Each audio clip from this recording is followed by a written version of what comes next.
long ago, in a forgotten town, there lived a teacher named Sevrin. He was kind, devoted to his students, but one day he was falsely accused of harming them. Blinded by fear, the villagers dragged him from his home. In the heart of the square, they tied him to a stake, and as the flames rose, his screams filled the night.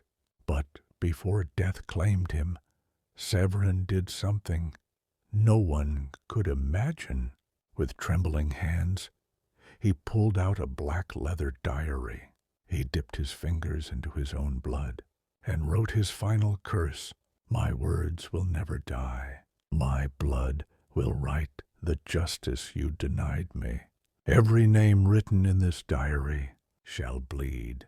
The fire consumed him, and the diary was buried with the ashes of the forgotten night. And for 100 years, no one spoke his name.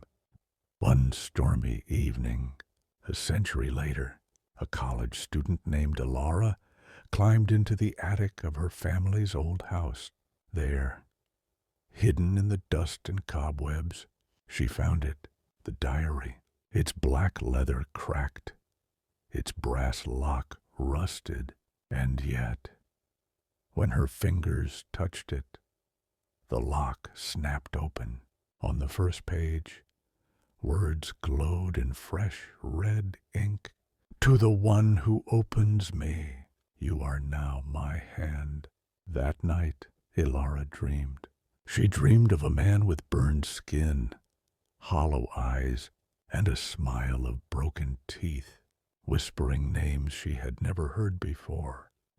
The next morning, the diary had changed.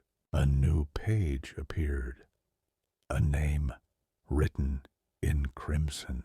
Later that day, on the news, she saw that very same person had died in a violent accident. At first, she thought it was coincidence, but the names kept coming. Each day, another name appeared, and each night, Severin's ghost drew closer in her dreams, guiding her hand with his charred fingers. When she tried to throw the diary away, it returned to her desk before dawn. When she tried to burn it, the flames turned black and died.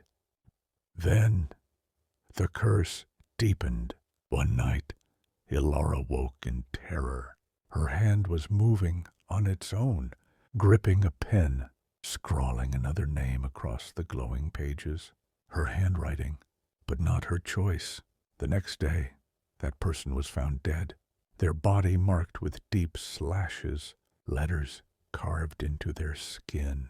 She begged the diary to stop, but the final page turned on its own, and there, dripping in fresh blood, was her own name.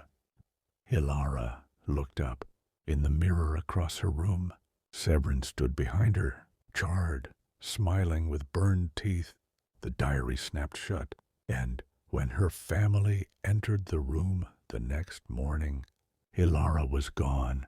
Only the diary remained, and on its newest page, written in blood, another debt has been paid.